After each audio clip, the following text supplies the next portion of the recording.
بسم اللہ الرحمن الرحیم۔ السلام علیکم۔ میری آپ سبھی سے التجا ہے کہ ایک مرتبہ درود ابراہیمی پڑھ لیجیے گا۔ بسم اللہ الرحمن الرحیم۔ اللہم صلی علی محمد وعلی آل محمد کما صلیت علی ابراہیم وعلی آل ابراہیم انک حمید مجید۔ اللہم بارک علی محمد وعلی آل محمد کما بارکت علی ابراہیم وعلی آل ابراہیم انک حمید مجید۔ بسم اللہ الرحمن الرحیم۔ پھر اگر وہ تمہیں جھٹلائیں تو تم فرماؤ کہ تمہارا رب وسیع رحمت والا ہے اور اس کا عذاب مجرموں پر سے نہیں ٹالا جاتا۔ بسم اللہ الرحمن الرحیم۔ آج جو بات میں آپ لوگوں سے ڈسکس کروں گی وہ یہ ہے کہ اس آیت کریمہ میں ہے کہ پھر اگر وہ تمہیں جھٹلائیں تو تم فرماؤ کہ تمہارا رب وسیع رحمت والا ہے۔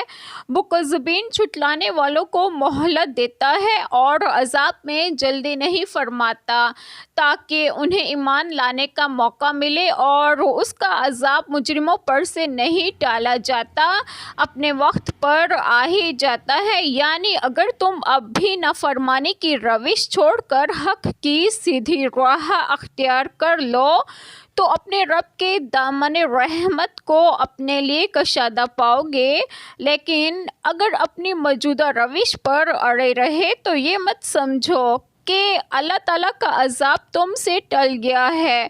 جب اس کا عذاب آتا ہے تو مجرموں اور سرکشوں کو کوئی چیز اس سے نہیں بچا سکتی۔ آیت کریمہ کے پہلے حصے میں ذو رحمت واسعات میں ترغیب شوق دلانا ہے اور آخری حصے میں ترہیب ڈرانا ہے، اور یہ خاص قرآن پاک کا انداز نصیحت ہے۔ جیسے کہ ارشاد فرمائے ترجمہ: بے شک تیرا رب بہت جلد سزا دینے والا ہے اور بے شک وہ یقیناً بے حد بخشنے والا نہایت مہربان ہے۔ اور فرمائے ترجمہ: میرے بندوں کو خبر دے دے کہ بے شک میں ہی بے حد بخشنے والا نہایت رحم والا ہوں، اور یہ بھی کہ بے شک میرا عذاب ہی دردناک عذاب ہے۔ اور فرمایا ترجمہ: بے شک تیرے رب کی پکڑ یقیناً بہت سخت ہے۔ بے شک وہی پہلی بار پیدا کرتا ہے اور وہی دوبارہ پیدا کرے گا، اور وہی ہے جو بے حد بخشنے والا نہایت محبت کرنے والا ہے۔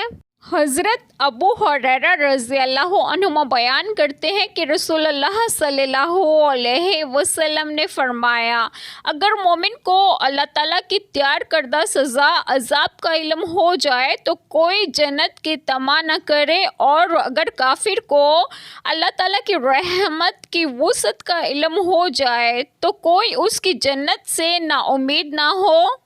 ایک چھوٹی سی دعا جو میں ضرور کروں گی کہ اللہ تعالیٰ ہم سب کے تمام گناہوں کو معاف فرمائیں اور ہمیں صراط مستقیم کی راہ پر گامزن کریں، اور آپ سب کی تمام جائز دعائیں قبول فرمائیں، اور جو لوگ بے اولاد ہیں انہیں نیک اور صالحین اولاد عطا فرمائیں، اور جو لوگ بیمار ہیں انہیں بھی صحت و تندرستگی عطا فرمائیں، اور آپ سب کو آپ کے گھروں میں خوش و خرم رکھیں اور صحت و تندرستگی بھی دیں۔ آمین۔ جزاک اللہ خیر۔